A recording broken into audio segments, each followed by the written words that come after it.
യോഹന്നാനുണ്ടായ വെളിപ്പാട് അധ്യായം 11. പിന്നെ ദണ്ടുപോലെയുള്ള ഒരു കോൽ എൻ്റെ കയ്യിൽ കിട്ടി.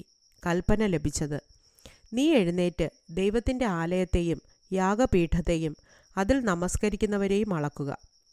ആലയത്തിന് പുറത്തുള്ള പ്രാകാരം അളക്കാതെ വിട്ടേക്ക. അത് ജാതികൾക്ക് കൊടുത്തിരിക്കുന്നു.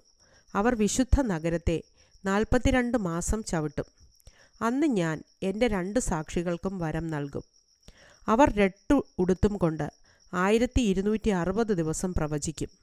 അവർ ഭൂമിയുടെ കർത്താവിൻ്റെ സന്നിധിയിൽ നിൽക്കുന്ന 2 ഒലിവ് വൃക്ഷവും 2 നിലവിളക്കും ആകുന്നു. ആരെങ്കിലും അവർക്ക് ദോഷം ചെയ്യുവാൻ ഇച്ഛിച്ചാൽ അവരുടെ വായിൽ നിന്ന് തീ പുറപ്പെട്ട് അവരുടെ ശത്രുക്കളെ ദഹിപ്പിച്ചു കളയും. അവർക്ക് ദോഷം വരുത്തുവാൻ ഇച്ഛിക്കുന്നവൻ ഇങ്ങനെ മരിക്കേണ്ടി വരും. അവരുടെ പ്രവചനകാലത്ത് മഴ പെയ്യാതെ വണ്ണം ആകാശം അടച്ചു കളവാൻ അവർക്ക് അധികാരമുണ്ട്. വെള്ളത്തെ രക്തമാക്കുവാനും ഇച്ഛിക്കുമ്പോഴൊക്കെയും സകല ബാധ കൊണ്ടും ഭൂമിയെ ദണ്ഡിപ്പിപ്പാനും അധികാരമുണ്ട്. അവർ തങ്ങളുടെ സാക്ഷ്യം തികച്ച ശേഷം ആഴത്തിൽ നിന്ന് കയറി വരുന്ന മൃഗം അവരോട് പടവെട്ടി അവരെ ജയിച്ച് കൊന്നുകളയും. അവരുടെ കർത്താവ് ക്രൂശിക്കപ്പെട്ടതും ആത്മീകമായി സൊദോം എന്നും മിസ്രയീം എന്നും പേരുള്ളതുമായ മഹാനഗരത്തിൻ്റെ വീഥിയിൽ അവരുടെ ശവം കിടക്കും.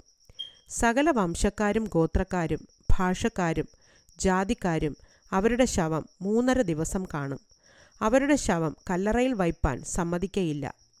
ഈ പ്രവാചകന്മാർ ഇരുവരും ഭൂമിയിൽ വസിക്കുന്നവരെ ദണ്ഡിപ്പിച്ചതുകൊണ്ട് ഭൂവാസികൾ അവർ നിമിത്തം സന്തോഷിച്ച് ആനന്ദിക്കുകയും അന്യോന്യം സമ്മാനം കൊടുത്തയക്കുകയും ചെയ്യും. 3.5 ദിവസം കഴിഞ്ഞ ശേഷം ദൈവത്തിൽ നിന്ന് ജീവശ്വാസം അവരിൽ വന്ന് അവർ കാൽ ഊന്നി നിന്നു. അവരെ കണ്ടവർ ഭയപരവശരായി തീർന്നു. ഇവിടെ കയറി വരുവിനെന്ന് സ്വർഗത്തിൽ നിന്നൊരു മഹാശബ്ദം പറയുന്നത് കേട്ടു. അവർ മേഘത്തിൽ സ്വർഗത്തിലേക്ക് കയറി. അവരുടെ ശത്രുക്കൾ അവരെ നോക്കിക്കൊണ്ടിരുന്നു. ആ നാഴികയിൽ വലിയൊരു ഭൂകമ്പമുണ്ടായി. നഗരത്തിൽ 10 ഇടിഞ്ഞു വീണു. ഭൂകമ്പത്തിൽ 7000 പേർ മരിച്ചുപോയി. ശേഷിച്ചവർ ഭയപരവശരായി സ്വർഗത്തിലെ ദൈവത്തിന് മഹത്വം കൊടുത്തു. 2-ാമത്തെ കഷ്ടം കഴിഞ്ഞു. 3-ാമത്തെ കഷ്ടം വേഗം വരുന്നു. 7-ാമത്തെ ദൂതൻ ഊതിയപ്പോൾ ലോകരാജത്വം നമ്മുടെ കർത്താവിനും അവൻ്റെ ക്രിസ്തുവിനുമായി തീർന്നിരിക്കുന്നു. അവൻ എന്നേക്കും വാഴുമെന്ന് സ്വർഗത്തിലൊരു മഹാഘോഷമുണ്ടായി. ദൈവസന്നിധിയിൽ സിംഹാസനങ്ങളിലിരിക്കുന്ന 24 മൂപ്പന്മാരും കവിണ്ണു വീണ് ദൈവത്തെ നമസ്കരിച്ചു പറഞ്ഞത്: സർവശക്തിയുള്ള കർത്താവായ ദൈവമേ, ഇരിക്കുന്നവനും ഇരുന്നവനുമായുള്ളവേ, നീ മഹാശക്തി ധരിച്ച് വാഴുകയാൽ ഞങ്ങൾ നിന്നെ സ്തുതിക്കുന്നു. ജാതികൾ കോപിച്ചു, നിന്റെ കോപവും വന്നു.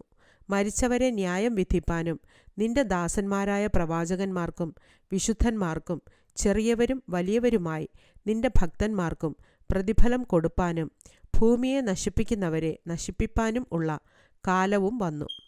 അപ്പോൾ സ്വർഗത്തിലെ ദൈവാലയം തുറന്നു.